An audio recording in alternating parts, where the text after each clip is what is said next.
increasing consumption of fossil fuels, a growing population, rising food prices, excessive emissions of greenhouse gases. Humankind faces many challenges in the 21st century. At the beginning of the year, Euronews began seeking out leading scientists and industrialists to see how they think we should face up to these issues. Our first trip took us to Oslo, Norway, to speak to Dr. Olav Orheim, a glaciologist and a world expert on climate change. We have to reduce our dependency on oil. We've had this very, very cheap energy. We've had it for about 100 years. We're going to see that being phased out, and that means enormous changes to society. The public has to accept that certain things has to be done for it to be solved in 20 years or 30 years. I'm an optimist on the future because this is a human-made problem. Us humans have made it, and that means it's also possible for us humans to solve it. But how will climate change affect our weather? We spoke to Professor Nigel Arnell in Reading, UK. I would not be surprised if we didn't see a much greater drought than we've ever seen before, or a series of greater floods than we've seen before. I'm not predicting that, but the weather system we know is so changeable and is so sensitive to relatively small changes in the energy balance that these sort of things could happen. At the same time, we also know that there are rhythms in the North Atlantic, and we may be heading towards a relatively cool phase in the North Atlantic, so things may cool down relatively for a few years. The more we understand about the system, the more likely we'll be able to make projections of the chance of strange things happening. Many say we should live more sustainably.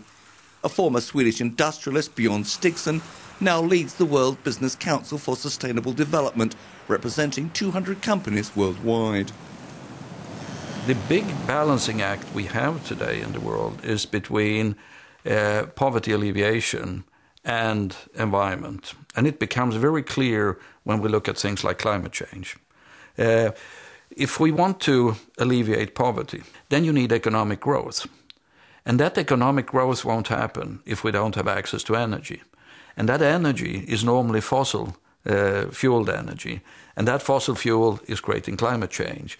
So the big balancing act now internationally, when we talk about how do we deal with climate, is find this balancing act between development, poverty alleviation, and dealing with climate change.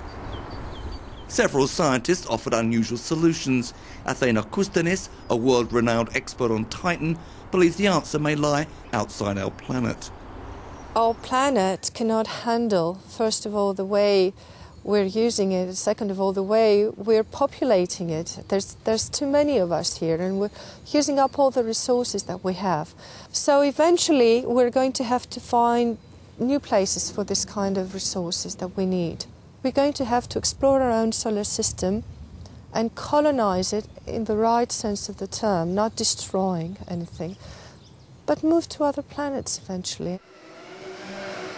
Roboticist Stefano Stramigioli said we could conserve energy by using clever machines. Robots can certainly help. They are already employed in many applications like unmanned aerial vehicles, UAVs, for monitoring. We can work on machines which, like we are doing on batteries and other things, which are using little energy. But of course, the robot will use energy. But of course, if you make machines that use little energy, that will certainly help. And Miroslav Radman said the new science of biotechnology offers limitless opportunities. The resources are there. Huge number of genes that function closed in the boxes of species. Why not symbiotically associate in the same organism photosynthesis that uses just sunlight and water and CO2, pumps the CO2 in order to make sugars, associated with something that yeast is doing, that is fermentation, such that the sugars that are made this way, in a very ecological way, are fermented into ethanol or butanol, and use then this directly as a source of energy.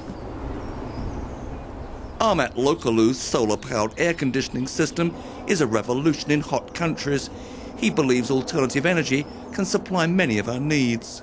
We have to increase renewable energies. In solar-rich countries, you can use more solar energy. In other countries, wind energy, in other biomass, and so on.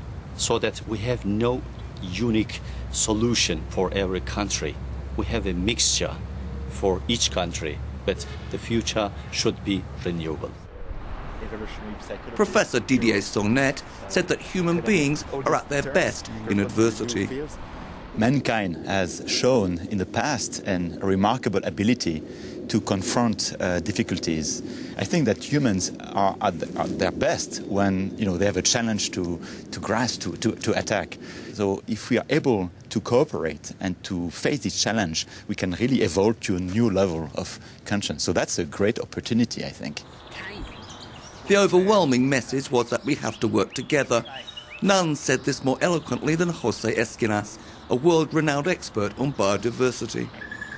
We have at the moment more instruments than ever before, from resources to technology. We will be able to construct the future in the way we want. Point is which kind of future we want to construct. And we are intrinsically linked to each other, people and countries. If our little boat, Earth, get a hole, we all can drink. It will affect to all of us. And therefore, we will be able to save all or to perish all of us together.